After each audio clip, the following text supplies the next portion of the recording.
world's worst plane crashes and search for the breakthrough technology that's made your next flight a whole lot safer.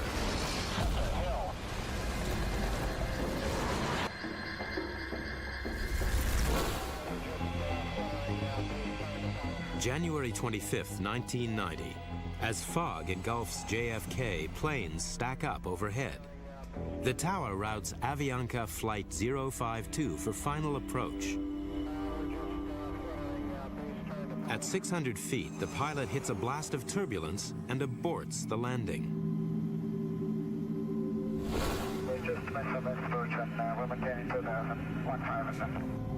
Then, the pilot relays bigger news. The 707 is now running on fumes. Avianca 052, you have enough fuel to make it to the airport?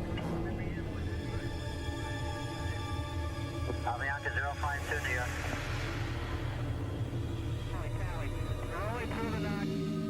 Avianca 052, radar contact lost. Flight 052 crash lands in Cove Neck, Long Island. No fuel, so no fireball. It belly flops on a slope, splits in two, then shudders to a stop. 85 survive, 73 die. When Barry Trotter and a team from the NTSB examine the wreckage, they make a chilling discovery. More should have survived. The majority of them died because the seats failed. So the passengers still strapped to their seats were moving forward and bumping and piling up against the other passengers ahead of them. When you think about the fact that the fuselage stayed together and protected the people in that way, it's the seats that didn't protect the people. Their seatbelts stayed intact, and the rescuers said that all the seatbelts were attached, but with the seat not staying attached to the airplane, you lose all benefit, any protection of the restraint system, because you go flying with your seat. It's not the first time seats failed so badly. 8 years before, horror in the nation's capital. Air Florida 90 came down in the Potomac River. Investigators have found the victims of the Air Florida disaster were not killed by the crash impact of the plane with the bridge or river. Instead, they died when almost all the seats broke loose. By the time of the Cove Neck crash in 1990, aviation has gone through a digital revolution. But back in the cabin, passengers are still living in the 1950s. Rules dating back to 1952 state that seats must withstand a force 9 times stronger than gravity.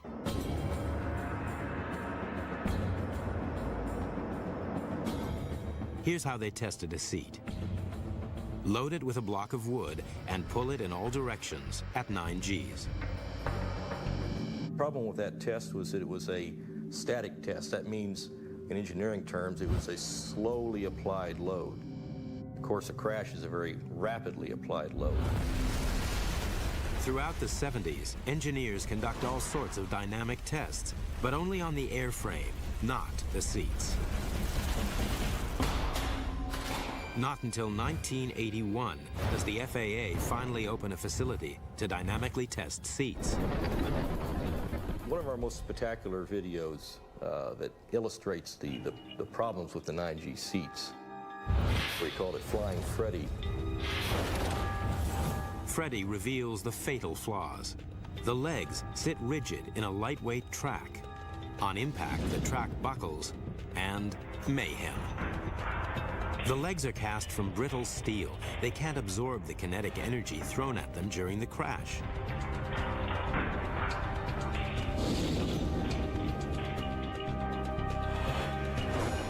"9G was out. Seats had to withstand a stronger force. But how strong? There was a lot of research that went into determining just what G level was being experienced by the occupants of survivable airplane crashes. And this is from dropping fuselages and controlled impact demonstrations.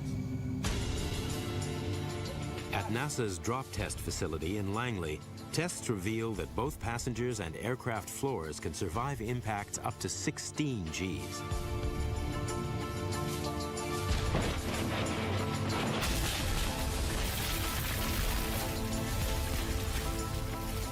The FAA sets a new gravity goal, but faces an even tougher challenge. Design a seat that can run down this track at 44 feet per second and survive a sudden halt equal to a 16G impact. The seat structures needed to be strong, but also light. So that ended up being a catch-22. If you made it stronger by making it heavier, because it was a dynamic test, now that weight worked against you. Seat manufacturers would bring in prototypes. We'd put them on our test sled, and invariably, they would simply break loose and go flying off the sled. While tests continue, the world's fleet is still flying with 9G seats, the standard set in 1952. Finally, in 1986, the breakthrough. And this is how they did it. First, they fit a flexible stud to the end of the seat leg. When the track buckles, the foot swivels instead of snapping out. Second, they cast the legs in a C shape. In a crash, the back legs straighten and the front legs compress. As the legs crumple, they absorb most of the kinetic energy of the impact. When that seat finally stayed on at 16 Gs, everybody was pretty enthused. There was some jumping up and down and hollering going on. In 1988, manufacturers fit 16G seats on new planes. But it was judged too expensive to retrofit the entire existing U.S. fleet. 1 year later, a Boeing 737 crashes on a freeway in England. The broken Boeing, 4 months off the production line, so profoundly distorted that in the cold light of day, it was hard to imagine that anyone could have escaped alive. 47 die, but experts believe that many of the 74 survivors owe their lives to the new 16G seats. It was the first crash that involved seats that had been tested here at CAMI and had passed our 16G requirement. When Avianca 052 crashed at Cove Neck 12 months later, it still carried the old seats. Experts believe that lives could have been saved if the plane had been fitted with 16G seats. Not until October 2009 will they become mandatory on all aircraft.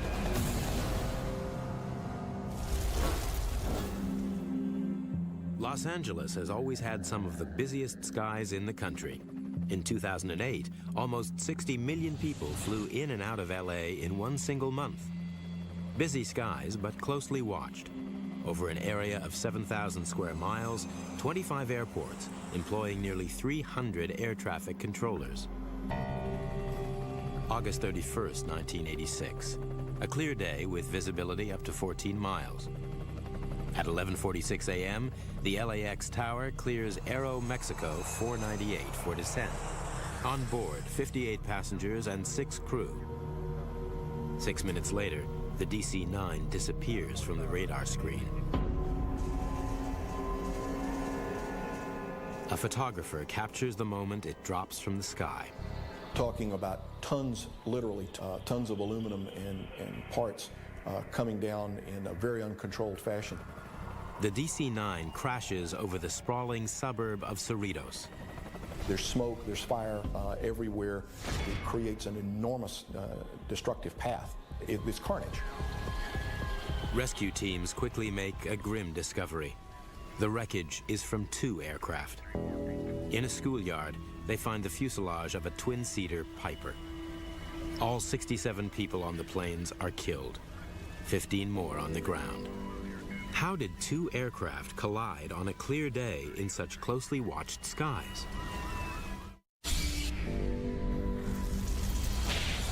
Two planes have collided in mid-air over Los Angeles. Investigators must probe why. They check the flight records and discover the Piper left Torrance Airport 12 minutes before the crash. It ascends to the wrong altitude and enters the LAX terminal control area, flying straight into the path of Aeromexico 498. The air traffic controller didn't know they were there. The Aeromexico crew clearly didn't know they were there, and the Piper, in all likelihood, believed that they were outside of airspace that would present them any danger. In fact, they weren't, and the collision occurred. All pilots learn the first rule of aircraft separation. It's called see and avoid, a method as crude as it sounds. In tests, it works barely half the time. Investigator and ex-pilot John Cox knows why. It is very difficult to see a small aircraft, particularly when they pose a threat to you, as they're oftentimes virtually head-on, so that they don't present a large profile, so it's very hard to see them. Two planes are flying over Arizona on a deliberate collision course. Closing with the other aircraft right now. He's about 17 miles ahead of us, and we're closing at about 400 knots, which is about 450 miles an hour. That means they're traveling at a combined speed of 900 miles an hour. They'll meet in seconds. Only now does the co-pilot spot the other aircraft. They've seen and have split seconds to avoid. He's off to the left there. If the pilots hadn't been looking for the other plane, they'd probably have collided. Human eye isn't very good at picking out little specks on the horizon. And if you're actually going to run into another aircraft, that little speck is not moving around at all. So it's extremely difficult to see, even on a clear day. The Massachusetts Institute of Technology has studied the effectiveness of see and avoid. The engineer in charge of the investigation is John Andrews. In the case of the Cerritos accident, the aircraft were closing at almost 300 knots. And what that means is that in order to see the aircraft in time to avoid, you would have to see it at about a distance of 1 mile. That's 13 seconds approximately before the collision. At a distance of 1 mile, the Piper aircraft, the smaller aircraft, was the same size as a US 1-cent coin at 40 feet. The drawbacks of see and avoid became clear in the 1950s as planes flew faster. In 1956, a mid-air collision over the Grand Canyon kills 128. At the time, it was the world's deadliest air crash. Research begins on the holy grail of air safety, a collision avoidance system. But work stops after 6 months. The technology just doesn't exist. By the late 1970s, however, avionics had moved on. Aircraft now carry a device called a transponder to avoid mid-air collisions.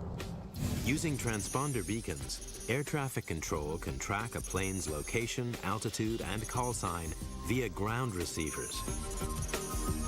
But the advance is not foolproof. Pilots must rely on air traffic controllers for a warning. 1978. On approach to San Diego, a 727 collides with a single-engine Cessna. 137 die. Spurred by the tragedy, John Andrews' team at MIT worked to develop a traffic collision avoidance system, or TCAS. The goal, to develop a cockpit warning system which will alert pilots to nearby planes. Hundreds and hundreds of hours of testing had to be done to bring the system to the point where we could actually say if this were installed, it would work. Andrews tests his prototype by rerunning the fatal flight at San Diego. We equipped a 727 and a small aircraft, exactly the same type aircraft that collided, and flew them with TCAS equipment on board to test and see whether or not the electronic part of the system was good enough to have prevented that accident. Our conclusion was that it was, that we could do it with existing transponders.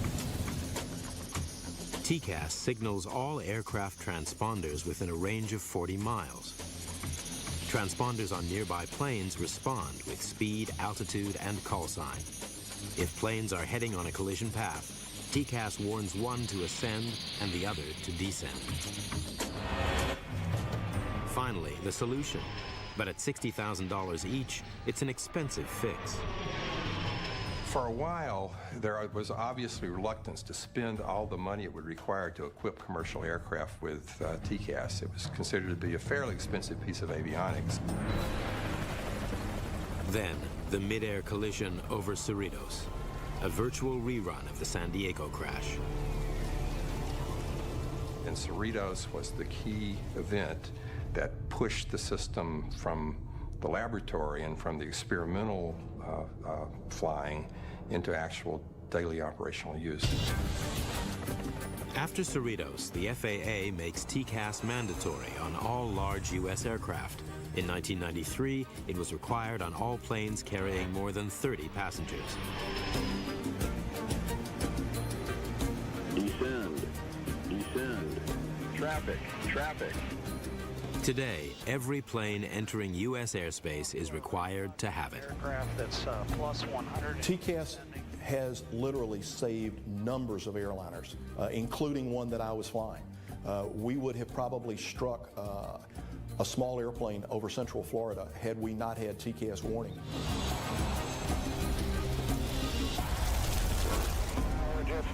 June 1st, 1999.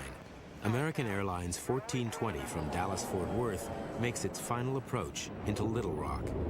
As they head toward runway 4R, they fly into a tempest. It was a very stormy night, and the airplane was late, very late. They landed on a rain-flooded runway in very high wind conditions. Had to land on the high side of the speed threshold because of all the events going on around him. And went off the side back to the center. And he went off the end going quite fast. 146 lives hang in the balance. Little Rock, Arkansas. A plane crashes in a severe thunderstorm. We just kept on going and we slid off. And all I remember is the stewardess screaming, brace. We started to turn the plane just started sliding. I just held on and prayed that, that I would see my parents. Most of the 146 on board survive. The pilot and 10 passengers die. The survivors have a lucky escape. The aircraft stopped just short of the Arkansas River. Investigators pieced together the final moments. The plane left the runway at high speed, smashed into a lighting gantry, broke into 3 sections, and burst into flames. They conclude that the pilot shouldn't have landed during a level 6 thunderstorm, the most severe. The crash is classified as a runway overrun. Most of them never make the paper. Most of them are non-events other than the airplane went off and gets stuck in the mud. You see more serious ones also every year. Runway overruns happen alarmingly often. In the U.S. alone, one occurs about every 10 days. They happen on both takeoffs and landings and cause 1/4 of all aviation deaths. Southwest Airlines Flight 1455 skids off the runway in Burbank, California, stopping just short of a gas station. Federal authorities agree there ought to be something more than 82 feet between a speeding 737 and a crowded neighborhood. The FAA recommends that runways add a 1,000-foot safety runoff. But most U.S. airports were built before the jet age for prop planes that need less room to take off and land. Many older airports lack room to expand. Among them, one of America's oldest airports, Little Rock. The safety area for runway 4R was just 450 feet, less than half the room recommended by the FAA. New York's JFK International Airport is even more cramped, hemmed in on 3 sides by water. On February 28, 1984, a DC-10 overshoots runway 4 left and ditches in Jamaica Bay. Miraculously, all 177 passengers and crew survive. The manager of aeronautical operations at JFK is Pam Phillips. The question was raised. We had this overrun. What can we do? What can we do to further the research associated with looking at something new, looking at something fresh, looking at something different? What's needed is a way to stop planes quickly and safely when they overshoot. For an answer, the FAA turned to the guys who can stop planes fast. Arresting systems can stop military jets traveling at speeds up to 170 miles per hour in just 600 feet. But planes like these are built to absorb the intense shock. If a commercial aircraft is abruptly stopped, most of its kinetic energy rebounds on impact, damaging both plane and occupants. What is needed is some sort of material that can absorb most of the energy of impact and bring the plane to a halt in a controlled manner. The FAA become particularly interested in something called phenolic foam. It's light, rigid, and crushable. Not the fluffy pink stuff that you think of when you think of household insulation, but it's a firm foam. If you've ever seen the things that florists use to poke flowers into. But this foam had a drawback. If there were an accident, there is potential for a fuel spill, and this material could soak up jet fuel and prolong a fire. It was a setback, but they didn't give up on foam. They turned to foamcrete, a specialist concrete mixed with liquid soap, which in turn traps air bubbles in the mixture. It's tough, but much lighter than standard concrete because it's full of air and it doesn't burn. We really thought that we were onto something with this new cellular material. In essence, it's a strong material in some respects and a very weak material in other respects.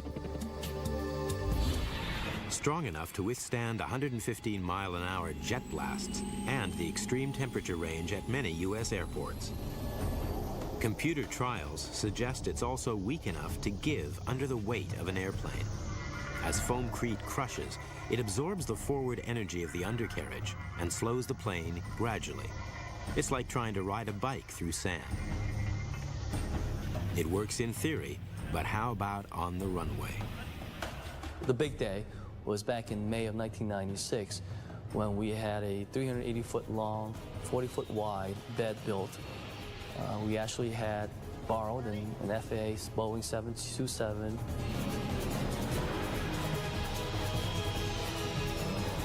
The jet is traveling at 50 miles an hour. We actually had a couple of our employees on the plane. The 727 hits the foamcrete at high speed. The landing gear absorbs the shock.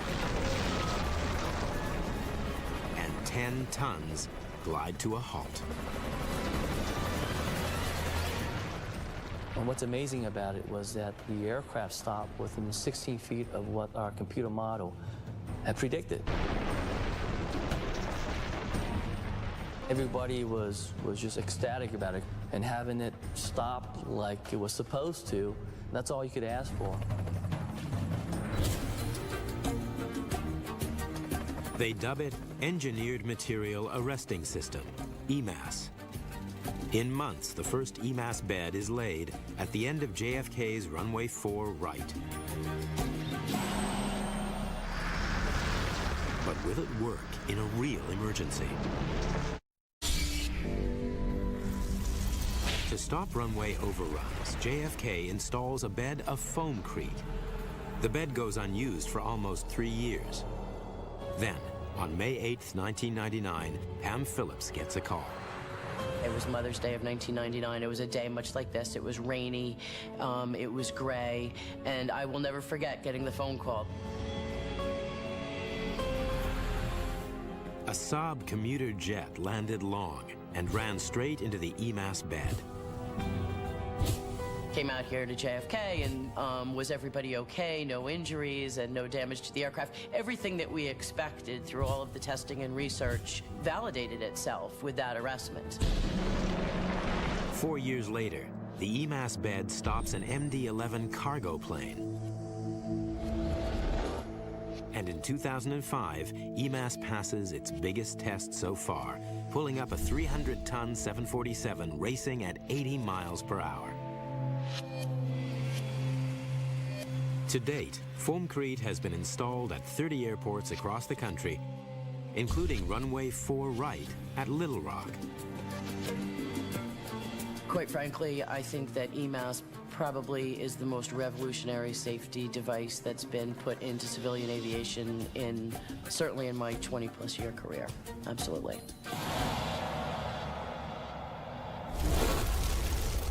September 2nd, 1998.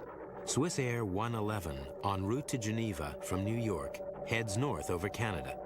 It's flying at 33,000 feet with 229 people on board. Air traffic controller Bill Pickrell is coming to the end of his shift.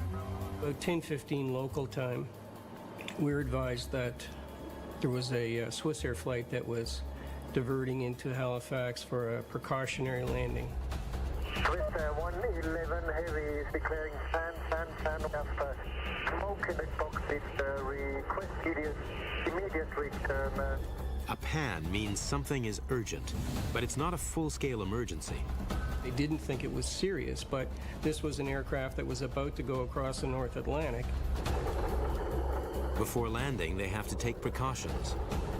We must dump some fuel. Maybe do that in this area during descent. Are you able to take a turn back to the south, or do you want to stay closer to the airport? Stand by short. No sense of urgency in the pilots' voices.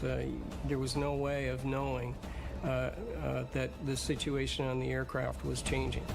We are between 12 and 5,000 feet. We are declaring emergency now at time 0124. Swiss Air 111, check you're cleared to start fuel dump. As the pilot tries to speak, he's abruptly cut off. With all contact lost, Bill Pickrell can only watch the radar as the plane flies erratically out to sea and then disappears. What followed was about a little more than 5 minutes, almost 6 minutes of probably the most helpless feeling you can imagine. I feared the worst. I expected that he was in the water.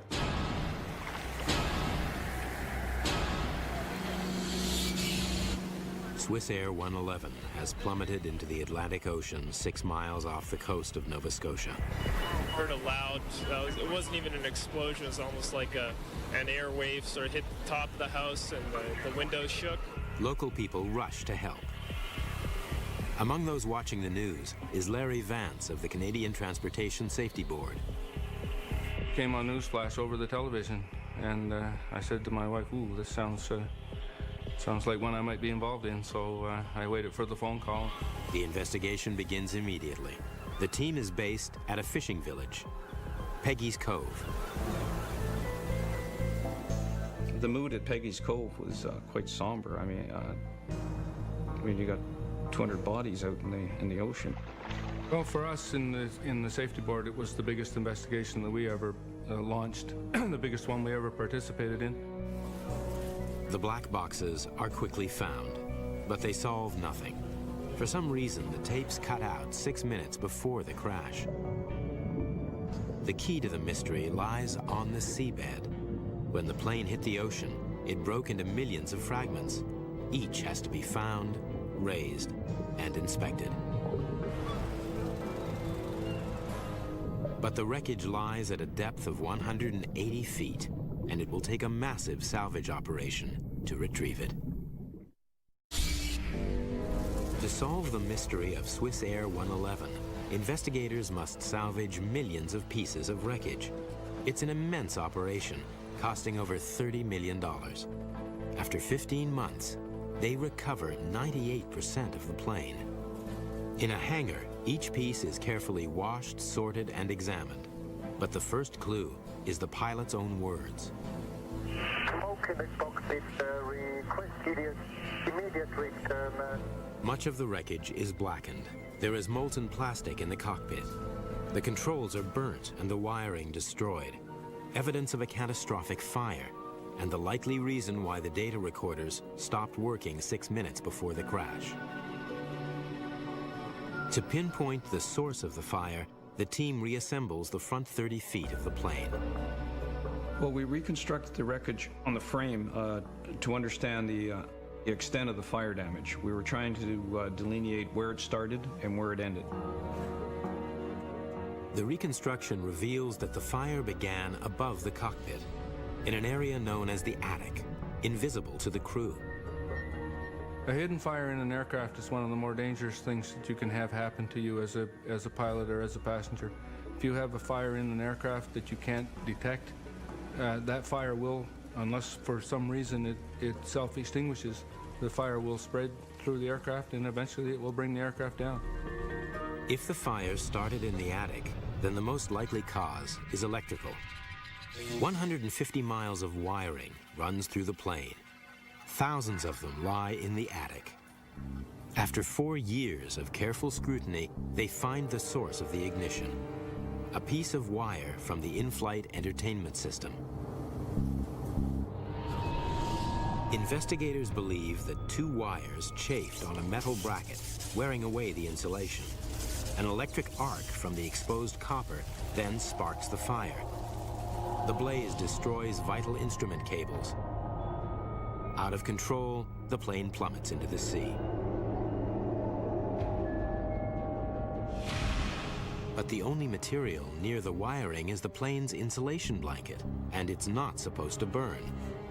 So how did the fire spread? Investigators zero in on the flame-proof material that covers the insulation.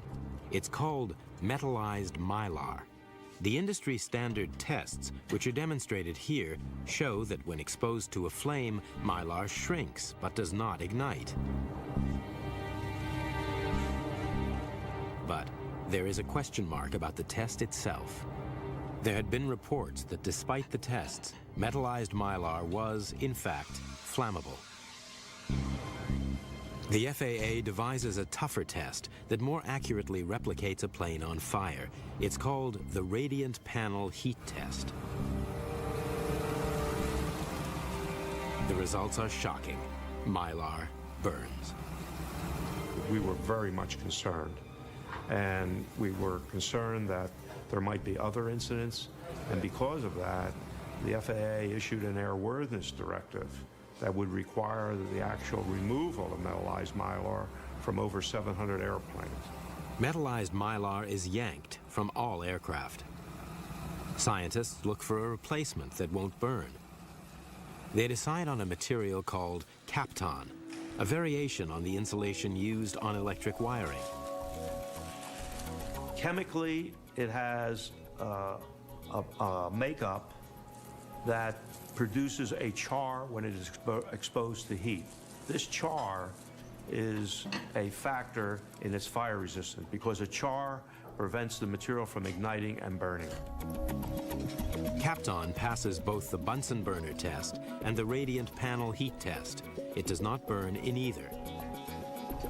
But to be sure, the FAA subjects it to the ultimate test, 15 seconds in an 1800-degree flame. At these temperatures, the plane itself would melt, but the Kapton is only charred. The most important thing is that once the flame was removed, it did not propagate a fire and it self-extinguished immediately. Across America, this remarkable material, which lines the entire fuselage of a plane, will ensure that the horror of a hidden fire will never be repeated.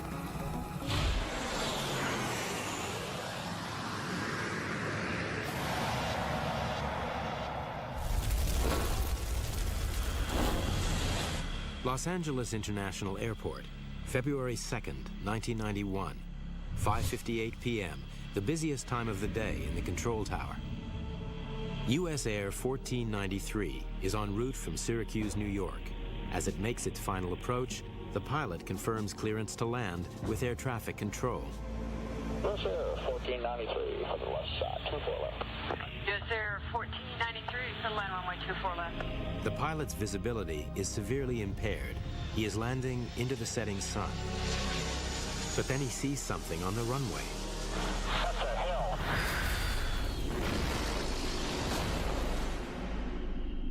When emergency crews arrive on the scene, they make a chilling discovery. Firefighters first on the scene didn't even know there was a second plane involved for at least 4 minutes. Then observed the propeller, realized that the propeller didn't belong to a 737, and then went back out on the airport to look for the rest of that airplane. The propeller belongs to a SkyWest turboprop, which was sitting on runway 24 left, awaiting clearance for takeoff. All 12 people on the turboprop are killed. 22 die on the 737. Within hours, crash investigator John Cox is on the scene. What we saw when we went out there was a very badly damaged 737, both due to the impact as well as the ensuing fire, and the crumpled Embraer up underneath the Boeing. It was a very tough place to work. Just how could two planes collide on the runway? Two planes have collided on a runway at LAX. An investigation by the National Transportation Safety Board quickly finds out why. The fault was found to be the air traffic controller working the tower at Los Angeles. Forgot that she had instructed the SkyWest airplane onto the runway. She lost awareness of where that airplane was. 1493, center line runway 24 left. Certain times of the day, the air traffic controller probably feels like their head is in a vice. On busy airports with airplanes coming and going, it's very easy for controllers to lose track of exactly where an airplane is. It's the controller's job to keep a safe distance between aircraft. The most dangerous place is where planes are moving fast out on the runway. When there's an airplane on approach or on takeoff for that runway, that is sacred ground. And you cannot bring any other vehicle into that sacred ground. This is the result when that ground is violated. March 1977, at Tenerife in the Canary Islands, two Boeing 747s collide at high speed on the same runway. 583 die in the world's worst aviation disaster. Heavy fog led to miscommunication between pilots and controllers, human error, and technology failed to detect it. Controlling air traffic is one of the world's toughest jobs. 1500, cross 4 left, straight down the runway, ground point 9. Cross Delta, you can go left Bravo, because I'll give way. Cross American and Austrian and the Qatar. JetBlue owner is waiting for you. Cross 4 left. Controllers at major airports, like New York's JFK, regularly handle up to 100 flights an hour.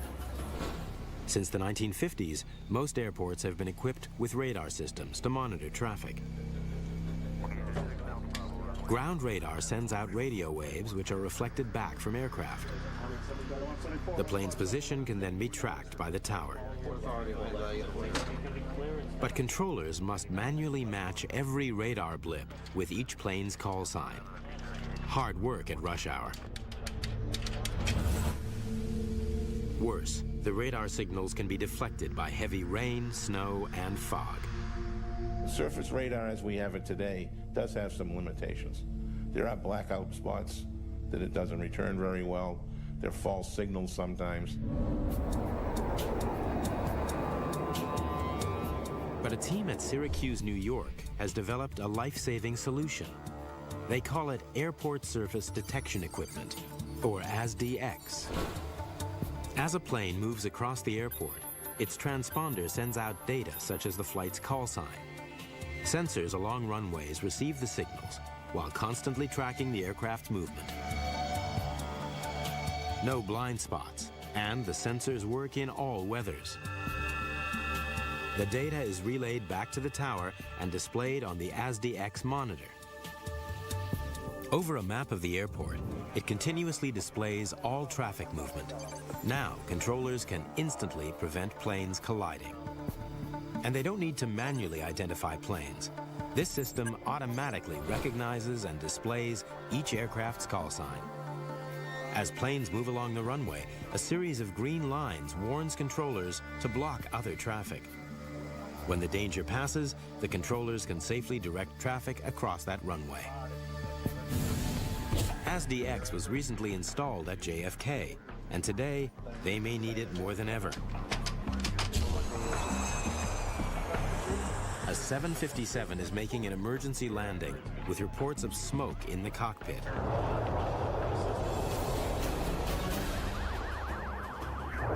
can contact ground on 121.9. He wants the vehicles to inspect the aircraft. Okay. Worst case? They're gonna deploy chutes, and also got people all over the place. So we're gonna want to make sure we don't have anybody. We'll try to keep all airplanes off Alpha and Bravo. If passengers need to evacuate the plane, controllers may have to close runways. Yeah, I know. Yeah, I know. That's. If they close a runway, the monitor displays a warning. If a plane approaches the runway, ASDX will sound a conflict alert. Warning, runway 22 left. Go around. In certain scenarios, it can provide as much as 15 seconds warning. In others, it can be less than 10 seconds. But what we have to understand is that even if it's less than 10 seconds, that is the difference between life and death. ASDX will greatly reduce the risk of a tragedy like U.S. Air Flight 1493 happening again. It has now been installed at 17 airports across the nation, including LAX. None have suffered a runway collision. Today, Boeing are developing the next step in collision warning systems in the cockpit. Here comes the 777 checks. These pilots are testing the system on a simulated journey across fog-bound San Francisco International. This guy's going to take off in front of us. They turn onto runway 19 left and wait for clearance to take off. Tower, Boeing 001. I'm waiting for takeoff clearance.